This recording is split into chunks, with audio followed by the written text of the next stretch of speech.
Hi guys, good evening. আবার একটা video নিয়ে তোমাদের সামনে চলে আসলাম। আশা করছি সবাই ভালো আছো তোমরা।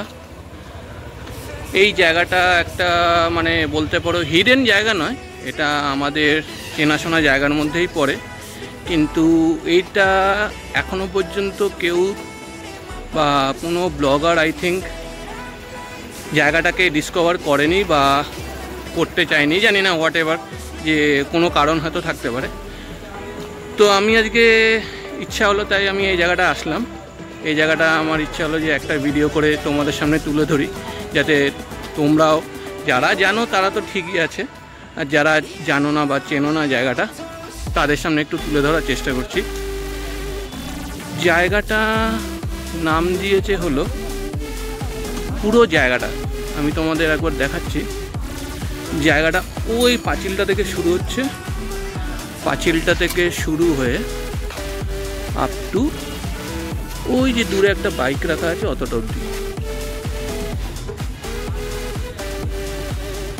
এই জায়গাটাকে বলে রাজকাহিনী, খুব সুন্দরভাবে সাজিয়েছে। এটা আগে এরকম ছিল না, আমি জানি, যেহেতু আমি মোটামুটি লোকাল সারাউন্ডিংয়ের জায়গার মধ্যেই বিলং করি, তাই জন্য আমি জায়গাটা চিনি। আগে এরকম কিছুই ছিল না, এটা রিসেন্টলি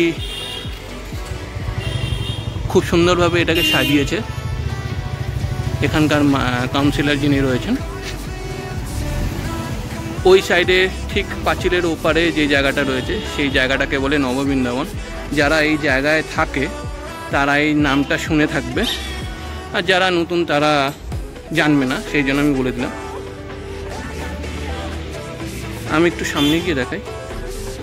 এই জায়গাটা একটা ডোবা বা পুকুর যাই বলো না কেন সেটা রয়েছে, এই যে দেখতে পাচ্ছ পুরোটাই রয়েছে এই জায়গাটা। ওই পারে আবার রাস্তা রয়েছে, ওই পার দিয়ে আসা যাওয়া করা যায়। এই সাইডে দেখো লম্বা একদম, খুব সুন্দর লাগছে। রাত্রেবেলা ভিউটা খুব ভালোই লাগে, যেহেতু এরকম সব লাইট ফাইট জ্বলে রাস্তার মধ্যে। এখানে বসার জায়গা রয়েছে, আবার ডাস্টবিনও রেখে দিয়েছে লোকেরা যা খাওয়া দাওয়া করবে সেটা দেখার জন্য। এখানে আলাদা করে সব মাটি রয়েছে, এখানে আবার সুন্দর করে টাইলস দিয়ে দিয়েছে। এখানে সবাই বসে আছে, অনেকে এখানে ঘোরাফেরাও করে। একটু পুরো জায়গাটাই দেখো এরকমভাবে রয়েছে। আজকে সানডে বলে একটু বেশি ক্রাউড আছে, সেই জন্য খুব ভালোই লাগছে দেখতে। তাছাড়া বৃষ্টি হয়েছে বলে একটু হালকাও রয়েছে, আবার সেটা বলতে পারো। এই জায়গাটা প্রপার লোকেশনটা হচ্ছে তোমার নিয়ার লালকামাটের কাছেই, কিন্তু লালকামাটটাকে সবাই এক্সপ্লোর করেছে, এই জায়গাটাকে কেউ এক্সপ্লোর করেনি বা করতে চায়নি, যেটা আমি আগেই বললাম। এই জায়গাটা বেসিক্যালি তোমার 10 নম্বর জলের ট্যাঙ্কের কাছে, যেটা তোমার বিজয়গড় কানেক্টারও রয়েছে রাস্তাটা, প্লাস রিজেন্ট স্টেট, সুলেখা, এই রাস্তাটা দিয়ে, যে রাস্তাটা দিয়ে আমরা আসলাম, এর যদি আমরা বাদিক চলে যাই তাহলে হচ্ছে গিয়ে তোমার পড়বে সুলেখা, যাদবপুর। আর যদি ডান দিক চলে যায় তাহলে সেই আমরা লালকামাট বা রানীকুটি, বাঘাযতীন, পল্লীশ্রী, সেই রাস্তাটা উঠব। খুব সুন্দরভাবে আমার এক দাদা কাম সাবস্ক্রাইবার বসে রয়েছে, রাজাদা, হাত দেখিয়ে দিল রাজাদা। তো রাজাদাকে নিয়ে এসছিলাম, আরও 2 ভাই আছে, তারা বসে আছে।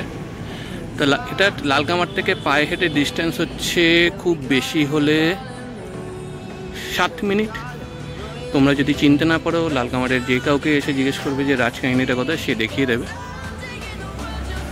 এখানে অত লালকামাটের মতন কোনো দোকানপত্র কিছু নেই, এখানে শুধু মানে একান্তে বা নির্জনে বা নিরিবিলিতে কথা বলতে পারবে।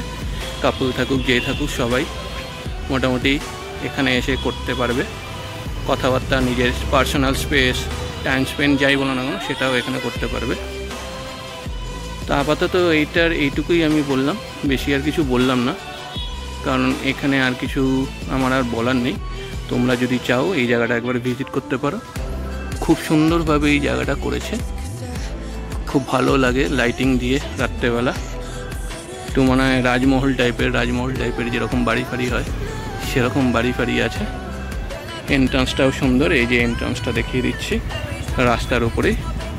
এই সাইডে তোমরা যদি কেউ গাড়ি বা বাইক নিয়ে আসো, এরকম সব বাইক ঠেক দাঁড়ানো আছে। এই সাইডেও জায়গা আছে, বাইক ঠেক দাঁড়ানো আছে, 4 চাকা 2 চাকা সবই রাখতে পারবে। এই সামনে সব কমপ্লেক্স আছে, এগুলো রেসিডেন্সিয়াল এলাকা। এই ছিল এইটুকুই ভিডিও, এটা আর বেশি লেন্দি করলাম না, এইটুকুই রেখে দিলাম।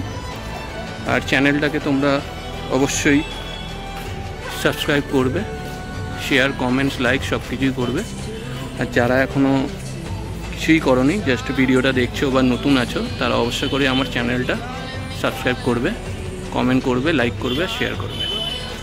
আর সবাই সুস্থ থাকো, ভালো থাকো, অ্যান্ড আমাকে সাপোর্ট করো।